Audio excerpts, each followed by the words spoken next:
So before I start this review of Akatsuki no Yona, I just want to say something real quick. If you are a fan of Kara no Kyokai, I want to try to get a movie review up today. I want to try to get up the next review of Kara no Kyokai, because today there's barely anything out, and I decided, you know what, I want to sit back and chill and watch Kara no Kyokai, and I want to try to get out the live reaction to volume 34, I was going to say 34 of Berserk. So, anyways, getting into the review of Akatsuki no Yona.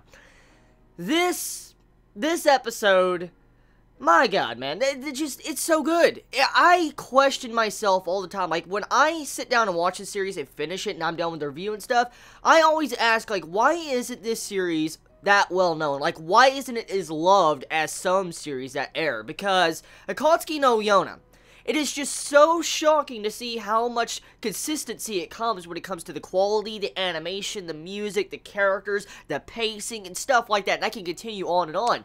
But it boggles my mind how this series, Akatsuki no Yona, does not have the popularity it deserves, because it is a really damn good series. Like, let's be real here. When it comes to animation, have we really seen any animation derp, like major animation derp? Like, did we see an entire episode that looked like shit because of animation, even though, you know, it's not that well known of a series? No, we didn't, and it's quite shocking. It really is. I mean, this series just... The animation, this episode, and the art style, and the way it looks so fluid, I just like, damn, it is too damn good. Even on these talking scenes, like scenes that are just representing talking between the characters, the animation and art in those scenes are just so on point.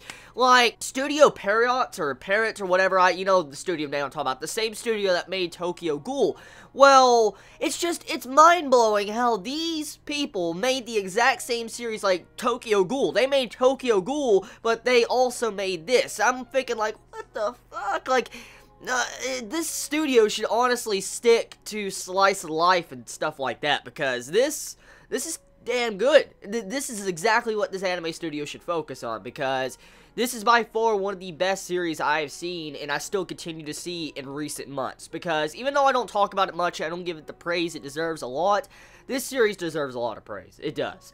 So, getting into the details, now that I'm done, you know, talking about the overall structure and whole of Akatsuki no Yona, let's talk about this episode. So, the episode, for the most part, we have a lot of development going on for Yona in this episode, which was quite interesting. Like, Yona in this episode, she pretty much actually gave up on trying to recruit the Green Dragon in this episode, which took me by surprise. I did not expect to see Yona do something like that and actually give up to trying to recruit the Green Dragon to help her out. For instance, what Yona said, she says like, oh, this is the first time since I walked up to one of the fellow dragons and they've actually just clear-cut rejected me like this. There's no reason why I should continue to try to force you to come and join me, because it would, like, dishonor you.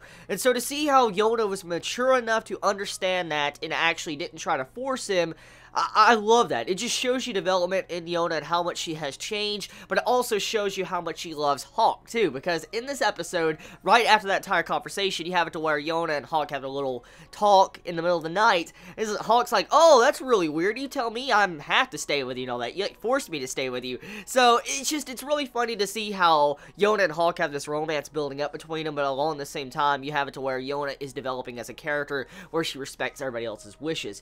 And that just shows you a lot of development she has had since the very first episode of the series. And that's one main reason why I really do love this series too, because all the characters get the development they deserve. Like White Dragon, oh, dude, he gets the development in this episode. I could not believe the development he got.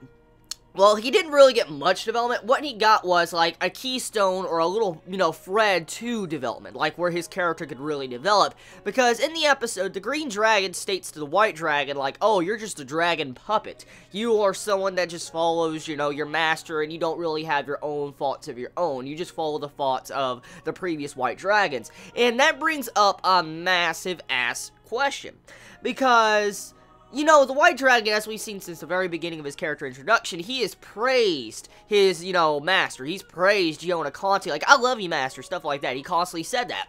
And it makes you wonder, is those thoughts that he thinks because that he is letting the inner dragons control his emotions and thoughts? Or is that really him saying he wants to protect Yona? And that raises an actual line of character development. Like, I know for a fact that's probably going to serve to have some character development for the White Dragon and probably the other dragons, because we get to see, like, from the perspective of the Green Dragon in this episode. Like, when he's sitting there and he first meets Yona, he's entranced by Yona's beauty, her, you know, atmosphere around her and stuff like that. And in his mind, we get to actually see for the first time the inner workings of a dragon's mind when he first meets, you know, Yona.